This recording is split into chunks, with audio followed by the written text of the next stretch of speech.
अस्सलाम वालेकुम वरहमतुल्लाह। मैं आपका भाई हूं, मैं आपका साथी हूं, मैं कई साथियों के बाप की पोजीशन रखता हूं। लिल्लाह मुझे पाकिस्तान से बड़ी मोहब्बत है। इंटरनेशनल हालात देखे जाएं या लोकल हालात देखे जाएं तो पाकिस्तान इसका मुतहम्मिल नहीं है कि यहां फरवरी में इलेक्शन करा के एक नई जंग शुरू करा दी जाए। मुख्तलिफ सियासी लोग सिर्फ सियासी मकासद और अज़ाइम पूरे करने के लिए इलेक्शन जीतना चाहते हैं। और अगर जिस तरह शोर है कि नवाज शरीफ साहब को मौका दिया जाएगा, अगर उन्हें भी मौका दिया गया तो लोगों याद रखो कि 5-7 साल हुए हैं मियाँ साहब को माशाल्लाह फरावानी से अपने लोगों को फेवर करने की आदत है। जैसे कि आहद चीमा केस उसका आज फैसला हो रहा है कि वो बरी हुआ है या नहीं हुआ, तो मियाँ शहबाज शरीफ साहब ने ज़िद में आके उसे, जो उसका हक भी नहीं बनता, वाइस चेयरमैन LDA लगा दिया हुआ है, जो एक सियासी पोस्ट है। मियाँ बरादरान इस तरह की हरकतें करेंगे जिससे रियासत को नुकसान होगा, खा वो मियाँ वहीद मुल्तान वाला हो, आहद चीमा हो या कोई भी हो, ये इस तरह के काम करते हैं। ठीक है, मुल्क की मोहब्बत पे हम किसी के पे सवाल नहीं उठाते, लेकिन आउट ऑफ वे फेवर करना जाके और ऐसे ग्रुपों की जो कब्ज़ा ग्रुप हों या माफिया हों, तो अपने धड़े में आए हुए ये माफिया और कब्ज़ा ग्रुप की भी पूरी फेवर करते हैं।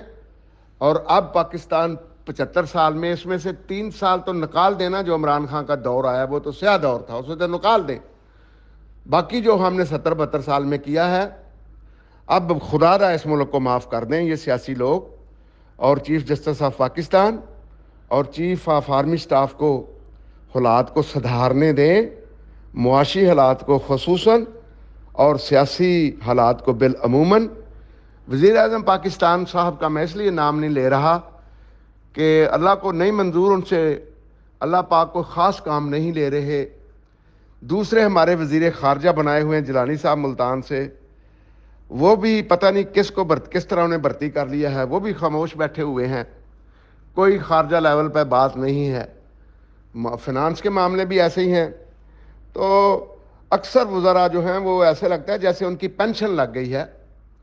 ताहम ये तो चीफ जस्टिस ऑफ पाकिस्तान और चीफ ऑफ आर्मी स्टाफ और वज़ीर-ए-आज़म साहब के सोचने के काम हैं। वो सोचें, अगर इस तरह की काबीना लेनी है केयर टेकर, तो इसकी तादाद भी निस्फ कर दें, कम अज़ कम मुल्क पे माली बोझ तो कम हो, क्योंकि वो पाकिस्तान के लिए कुछ नहीं कर रहे। बाबुओं की तादाद जो है, मैं जैसे वैसे कहा पहले कि 75% बाबू जो है इन्हें फ़ारग कर दे, सिर्फ 25% रहने दे, और ये मुल्क के लिए बेहतर होगा। प्रोडक्शन मुल्क की जो है, खुदारा एग्रीकल्चर प्रोडक्शन की तरफ तवज्जो दें, और इसके साथ साथ वैल्यू एडिशन की बात करें।